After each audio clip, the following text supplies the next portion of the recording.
ఈరోజు స్తుతి ఆరాధన. ఆదిను అంతమునై ఉన్నవాడా నీకు స్తోత్రములు. అల్ఫయి ఓమేగయే ఉన్నవాడా నీకు స్తోత్రములు. మొదటివాడును కడపటివాడునై ఉన్న దేవా మీకు స్తోత్రములు. తండ్రి కుమార పరిశుద్ధాత్మనామములో ఉన్న దేవా మీకు స్తోత్రములు. ప్రభువా దేవా సర్వాధికారి నీ క్రియలు ఘనమైనవి, ఆశ్చర్యమైనవి. యుగయుగములకు రాజా నీ మార్గములు న్యాయములు సత్యములై ఉన్నవి. నీకు భయపడని వాడెవడు, నిన్ను మహిమపరచబడిన వాడెవడు, నీ క్రియలు ప్రత్యక్షపరచబడినవి కనుక భూరాజులందరూ వచ్చి నీ సన్నిధిని నమస్కారం చేసెదరుగాక. సదాకాలము ఉన్నవాడవు నీవే, సదాకాలము ఉన్నవాడవు నీవే.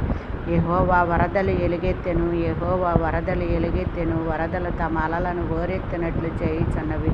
విస్తార జలముల ఘోషల కంటెను, బలమైన సముద్ర తరంగముల ఘోషల కంటెను. ఆకాశమందున్న ఆసీనుడు బలిష్ఠుడు. యెహోవాని శాసనములెన్నటికీ